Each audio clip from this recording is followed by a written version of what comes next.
je me trouve là au zoo de Servion, un des zoos les plus grands de Suisse romande, des plus modernes aussi, qui a été rénové récemment et qui fait en sorte de toujours être à la pointe de la modernité pour les animaux, le zoo de mon enfance. Dans ma visite, je vais avoir le plaisir d'être accompagnée de Pierre Ecoffet, soigneur en chef. Ce que j'apprécie tout particulièrement, c'est ce côté très nature. On a vraiment l'impression d'être au centre d'une forêt, Et ça, c'est beaucoup de travail ou bien le lieu s'y prêtait vraiment ou il y a eu beaucoup d'aménagements qui ont dû être faits? Tout est aménagé. En fait, c'était des anciens terrains agricoles. On voit un petit peu les débuts du zoo. Voilà, la photo ici en bas, c'est le restaurant. Et on voit que tous les arbres sont plantés et c'était des prés. C'était vraiment des prés là, parce que quand on se balade dedans, on a vraiment l'impression d'être en forêt, en jungle urbaine. Exactement. Et ça, c'était les premières espèces qui étaient présentées. Voilà, ça c'est la première carte postale. On voit l'entrée d'origine du parc par le petit cabanon en bois. Et puis un peu les bisons, lions qui étaient un petit peu les premiers gros animaux du parc. Mais déjà des oiseaux par contre. Déjà des oiseaux, c'était je dirais les aménagements faciles. Typiquement le tourniquet qu'on voyait sur la vieille photo, il est toujours là-bas, c'est le premier. Et là maintenant on est complètement dans un milieu effectivement presque une forêt, alors qu'à l'époque c'était complètement de la prairie. Tu veux un zoo en Suisse, t'as le zoo de Bâle. Mais en Suisse romande, t'as le zoo de Servion, quoi. C'est la référence. Alors je dirais, moi, étant ami et ayant collaboré un peu dans différents parcs, je trouve pas qu'il y en a un qui est magnifique et puis tous les autres qui sont nuls. Mais chacun a ses particularités. C'est vrai que le zoo de Servion d'aujourd'hui, on est effectivement presque dans la nature.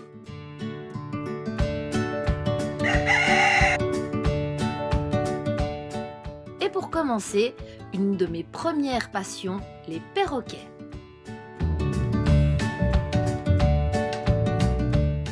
Des arbres. Aïe aïe aïe, voilà, si c'est pas magnifique. Ils sont curieux. Ils sont sociabilisés avec leurs soigneurs ou avec le public. Vous faites des fois des... Non, alors on va pas dedans avec du public. Là, typiquement, les deux qui sont en haut, là, la Rorana et le Chloroptère, ont une relation de couple, bien qu'ils soient d'espèces différentes. Là, c'est un peu moi qui poursuive. Mais là, c'est plus de l'intérêt, on dirait, que de l'agressivité. C'est de l'intérêt parce que je suis pour l'instant à l'extérieur, mais clairement, dedans, si fini, je vais dedans, là, il change un peu d'attitude. Là, c'est la période de nidification un peu. Regardez ça, comme il est pas magnifique, celui-là. Ils sont assez agressifs à cette période, comme ça, à partir de mi-mai, comme si c'est vraiment... très très agressif envers tous les dérangements. Alors il y a des soigneurs qui adorent, il y a des soigneurs qui détestent, donc où ils vont tout de suite venir en protection et en agression contre. Je fais partie de la deuxième catégorie. Ah, pas de chance.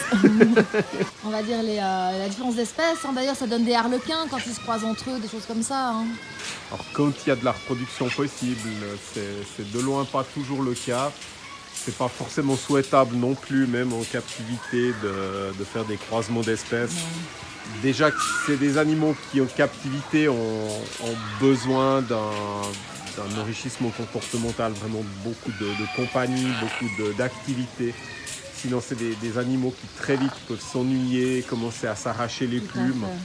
Alors si en plus on a des hybrides, le caractère est toujours un petit peu mal défini, le comportement est entre deux espèces et peut dévier, peut vraiment poser des problèmes. Les animaux hybrides sont souvent plus difficiles en fait que des animaux d'une espèce bien définie. Mais là, s'il devait y avoir reproduction et petits, vous laisseriez faire ou vous enlèveriez les œufs? Alors, ce qui nous sauve de ne pas avoir besoin de se poser la question, c'est deux mâles. Ah, ils sont en couple? Ah bah voilà. Comme quoi. C'est assez libre chez eux. C'est surtout l'intérieur, la volière intérieure, là, ils ont décidé que c'était vraiment leur zone de nidification. Donc les autres, quand ils y vont, ils y restent pas très longtemps parce que très vite ils se font mettre à la porte. Et c'est vraiment violent et agressif. Quand les deux nous sautent littéralement dessus, ah oui, ça peut être... il vaut mieux avoir un balai ou quelque chose à interposer avant qu'ils prennent nos mains et nos pieds comme cible. Et là, au fond, on voit pas très bien, mais on a un Amazone à fond bleu et un cacatoès à yeux nus, c'est ça? Tout à fait. D'accord. Il y aurait quand même moyen d'aller voir de l'autre côté ce qui se passe dans les coulisses avec les soignants. Bon, bah. Tu prends le balai. Ouais, donc. Moi, je tiens ça. Ouais, le mettre dans le premier trou. Dans le Mais eux, premier ils vont trou. direct aller au sol. Donc là, ils sont déjà au sol. Ils sont déjà au sol. Ils vont commencer par attaquer. Il y a le chloroptère qui doit encore. S'il nous saute dessus quand il est en l'air. Ah, ouais, attends, allez. On va les laisser descendre. Hein. Je vais juste aller avant parce qu'on Ouais, sait jamais. bien sûr. Ça va. Tac. Chut, les bébés. Allez, doucement. Voilà, c'est dedans. C'est rien. Voilà, on protège, c'est normal. Ils essayent. Ouais, Des en fois, fait, ils vont se chaque. protègent l'un l'autre. Oui, voilà, ouais. Ils ont chacun des fois leur stratégie. Ils se séparent aussi. Pour du coup, on arrive. Ah, c'est fini, on vous embête plus, les bébés. Et puis, petite particularité de cette volière, on a 2 canards qui occupent l'espace et le bassin avec eux. Les visiteurs se demandent quel drôle d'espèce de perroquet c'est là. Bon, alors on quitte la volière aux oiseaux et puis on va aller voir ce qui se passe plus loin.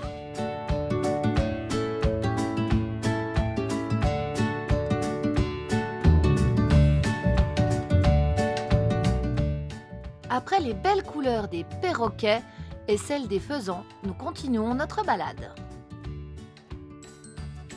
Et ben voilà, on avance et sur quoi on tombe. Et ça c'est dingue, il n'y a pas beaucoup de zoos où comme ça on a les oiseaux en liberté avec les... Ah, il est magnifique, il est sublime. T'es beau. Oh, tu viens dire bonjour à la caméra. Oh, mais comme t'es beau. Mais t'es magnifique. Eh Allez, viens. Ah, là il y en a encore. Ouais. Y a plus rien. Y a plus rien. C'est top. Il est majestueux, hein. C'est vraiment très classe. Ça fait vraiment marié avec sa traîne. Je passe et je vous dédaigne, quoi. Et il est croisé entre un pont blond et un pont bleu. C'est pour ça qu'il est comme ça. Et du coup, il est comme ça un peu mâchuré, mais ça lui donne vraiment des... Moi, je le trouve plus beau qu'un pont bleu. Et à part le pont, normal. alors qu'est-ce qu'on peut croiser comme animal comme ça en dehors des clôtures, hein? Alors, tous les anatidés, hein, tous les oies canards sont libres en fait dans le parc. Alors, on peut aller voir justement autour de l'étang tout ce qu'on verra comme espèce en semi-liberté. Un paon, des poules, des oies, des canards, des cygnes, tout ça en liberté, hors de leur volière? On nous explique comment cela est possible.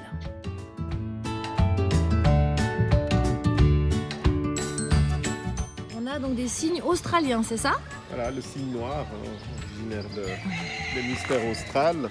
Elles sont arrivées. Ah voilà, magnifique. Et c'est un peu presque une tradition du zoo de Servion d'avoir des cygnes noirs.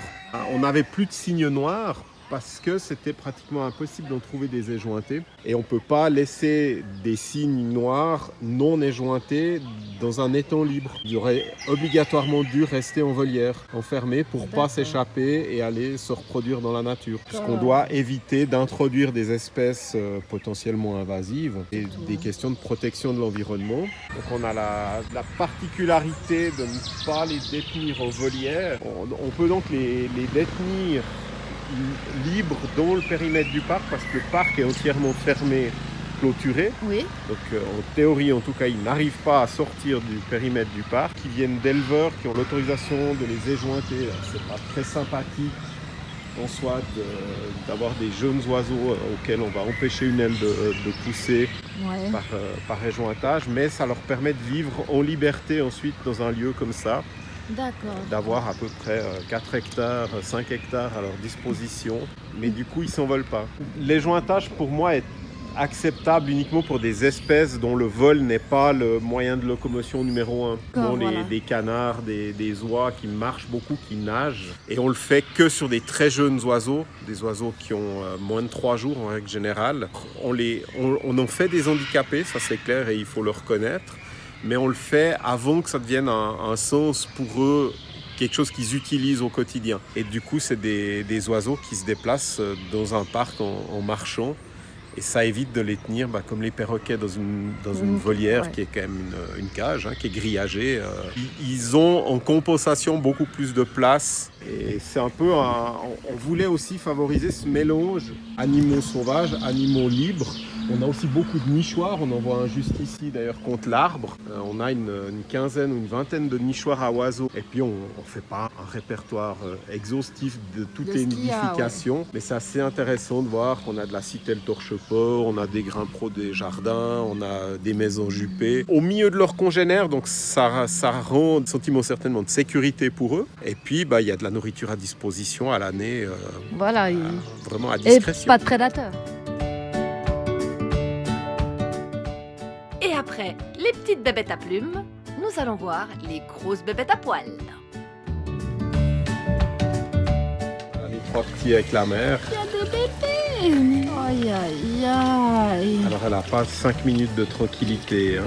La mère, c'est impressionnant. Alors, en plus avec 3, c'est vraiment incroyable. Elle assure, mais ce qu'on espère nous, c'est qu'elle reste quand même un peu zen et un peu tranquille avec ces 3 terreurs qui sont tout le temps en train de Ils sont tout le temps après. stimuler, de lui courir après, de vouloir lui grimper dessus. Mais d'un côté, quand on voit comme ça petit, on se dit c'est tout mimi, c'est tout mignon, on en voudrait un à la maison. On voit qu'il y a déjà des belles petites dents. Ah, t'as pas envie d'y mettre ta main, même à cet âge-là. Mais ça a l'air tellement gentil. On n'arrive pas à se rendre compte que ça peut être violent et dangereux. Je sais pas si c'est violent, mais c'est juste plus gros que nous. Si on se prend une bonne claque d'une maman ours pas contente, on décolle. C'est un chasseur-cueilleur comme nous on était à l'époque au moins. Ouais, mais il est surtout cueilleur et chasseur, pas tellement. Poisson quoi, il est pêcheur lui. Pêcheur pour certains, grizzly et autres. Mais c'est avant tout un opportuniste, il va manger ce qu'il trouve, s'il trouve un animal mort ou affaibli ou blessé, c'est clair que Il va pas se gêner. il en fait son repas, mais après c'est pas lui qui va se mettre à courser un cerf pour essayer de le manger. Mais en fait c'est ça qui est troublant, c'est qu'ils ont des crocs et des griffes comme de grands carnivores et au final ça leur sert à enlever une peau de mangue.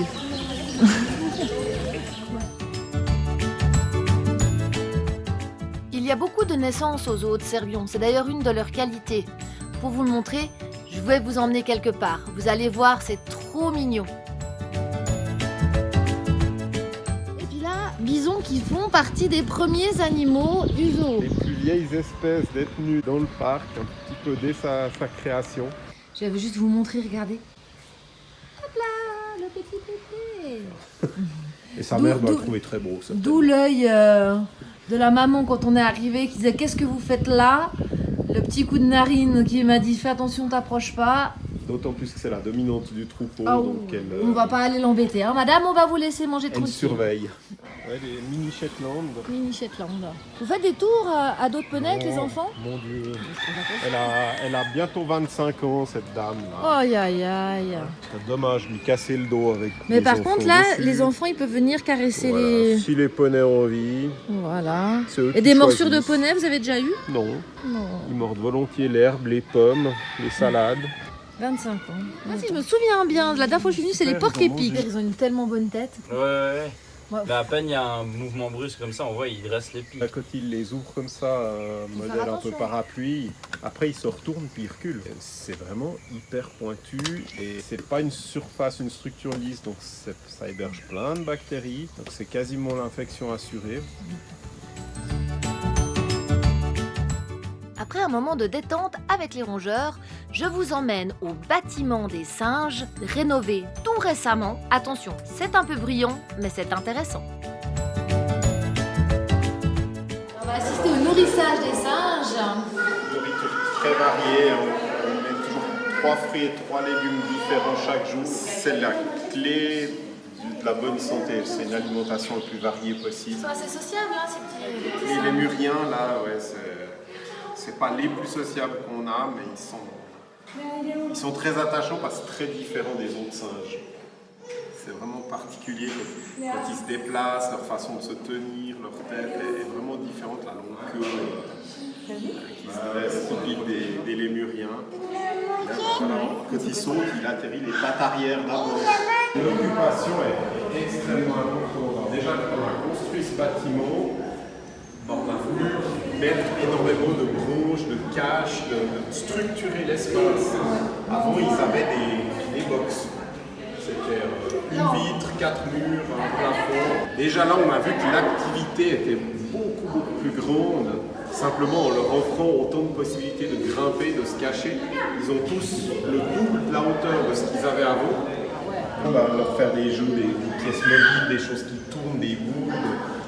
Ils doivent trouver quel tirette manipuler pour que la cacahuète tombe, des choses comme ça. On essaie de développer aussi de l'activité non liée à la nourriture.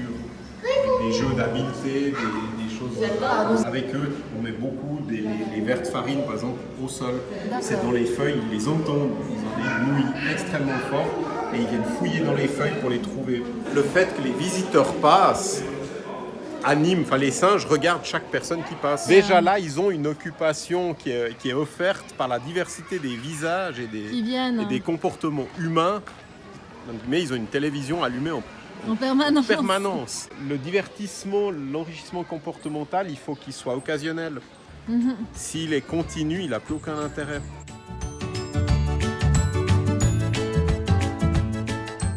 S'achève notre visite. En tout cas, je vous remercie beaucoup de tout ce que vous... Voilà, c'était très enrichissant. On a appris beaucoup de choses. Super. Donc, merci pour tout et puis une très bonne rentrée, enfin, une bonne fin de journée. Et puis, moi, je vais m'en rentrer.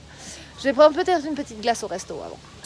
Allez, tout le monde, en tout cas, merci d'avoir suivi cette visite et j'espère que ça vous a plu. Si vous avez des questions, vous n'hésitez pas à vous mettre un petit commentaire et je ferai un plaisir d'y répondre. On n'oublie pas les j'aime, les petits pouces bleus et puis les petits partages qui font toujours plaisir.